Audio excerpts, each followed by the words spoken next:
ሰላም ናችሁ? አብርሃም ነኝ።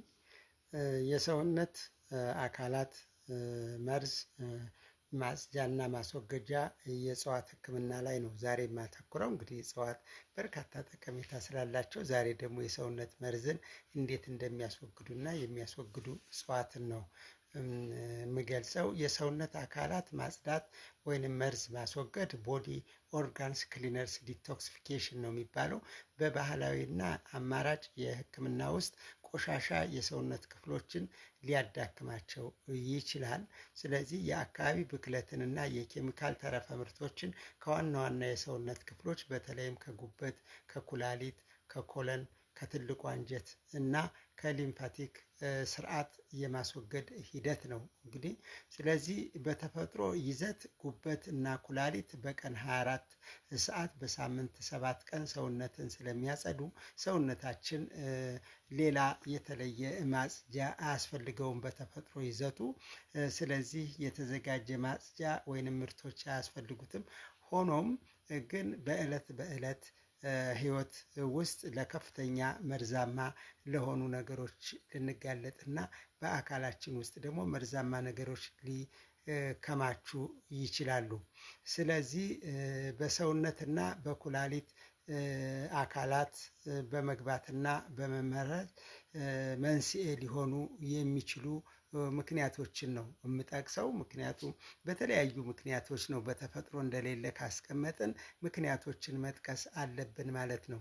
ስለዚህ አንዱ ለመመረዝ ምክንያት የሚሆነው የሜታቦሊክ ቆሻሻ ወይንም በአካላት ስራ ሂደት በምግብ መፈጨትና በሴሎች የኃይል ምርት ሂደት ውስጥ በሰውነታችን የሚፈጠሩ የተፈጥሮ ተረፈ ምርቶች እንደ አሞኒያና እንደ ዩሪያ የመሳሰሉ ነገሮች ሊከማቹ ስለሚችሉ እነሱ እንግዲህ መወገድ መውጣት አለባቸው ማለት ነው። ሌላ የምንጠቀማቸው መድኃኒቶችና አልኮል ከፍተኛ ከሆነ ከመጠን ያለፉ የተወሰነ የህመም ማስታገሻዎች ከልክ በላይ መጠን ወይንም አልኮል በመጠጣት የአካላትን ስራ ልናዳክምና በተለያየ ነገር ልንመርዛቸው እንችላለን ማለት ነው።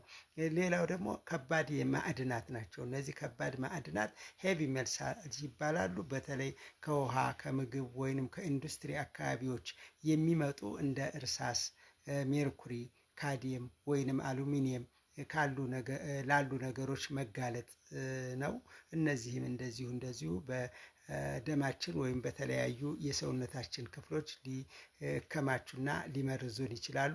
ሌላ የአካባቢ መርዞች የሚባሉት ወይም ኢንቫይሮንመንታል ቶክሲንስ የሚባሉት ናቸው። በምግብ ሰብሎች ላይ የሚረጩ የነፍሳትና አረም ማጥፊያ ኬሚካሎች በጥንቃቄ ካልተያዙ ፈሳሽና ደረቅ ቆሻሻዎች የአየር ብክለትና የላስቲክ ውህዶች የሚመጡ ብክለቶች ናቸው ማለት ነው፣ ወይንም መመረዞች ናቸው። ስለዚህ በኢትዮጵያ በሳይንስና በባህላዊ ሕክምና የተለያዩ በርካታ እጽዋት የሰውነት አካላትን ለማጽደቅና መርዝ ለማስወገድ የሚያፋጥኑ ኃይለኛ ንቁ ኬሚካሎች የሰውነት ክፍሎችን ለመጠበቅና የሰውነት ቆሻሻን በተፈጥሯዊ መንገድ እንዲያስወግዱ ለማገዝና ለማስወገድ ጥቅም ላይ የዋሉ ዋና ዋና እጽዋቶች አሉ። እንግዲህ ከነዚህም ውስጥ ጥቂቶቹ ኮሶ፣ ግራዋ፣ ዳማከሴ፣ ብሳና፣ ሚልክ ቲስል፣ ዳንዲላዮን፣ የበርዶክስ ስር፣ የድንብላል ቅጠል፣ ሬድ ክሎቨር፣ ዝንጅብል፣ እርድ፣ አርቲቾክ ቅጠል እንግዲህ ጥቂቶቹ ናቸው ማለት ነው። ስለዚህ እነዚህ እጽዋት ከሰውነታችን ያሉ መርዞችንና ተረፈ ቆሻሻዎችን የሚያስወግዱ ናቸው። ስለዚህ በዝርዝር አጠቃቀማቸው እንደገና ደግሞ ለቆሻሻን ለማስወገድ የሚረዱትን የሰውነት ክፍል እንግዲህ አንዱ ኩላሊትን፣ አንዱ ጉበትን፣ አንዱ ሌላ ደግሞ እንደዚሁ የተለያዩ አካላቶችን የሚረዱ የሚደግፉ ናቸው። ሁሉም ለአንዱ ብቻ አይደለም የሚጠቅሙት። ስለዚህ የሚደግፉትን አካላት እንደገና ደግሞ በምን መጠን እንደምንወስዳቸው እንዴት እንደሚዘጋጁ እንግዲህ መወሰድ ያለባቸው ጥንቃቄዎችም፣ ምክንያቱም እኛ መርዝ ወይም ክምችት እናስወግዳለን ብለን ሌላ ክምችት እንዳንፈጥር ከፍተኛ ጥንቃቄ ያስፈልጋል።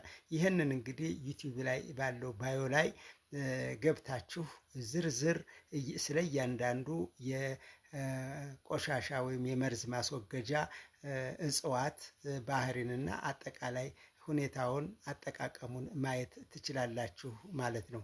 ስለዚህ የሰውነት ወይም የአካላትን መመረዝ ለመከላከል ባህሪያቸው ያልታወቁ እጽዋትን ባንጠቀም ጥሩ ነው። ምክንያቱም ደረጃቸውን የጠበቁና በታዋቂ ተቋማት የተዘጋጁ የእጽዋት ምርቶችን መጠቀም ተገቢ ነው።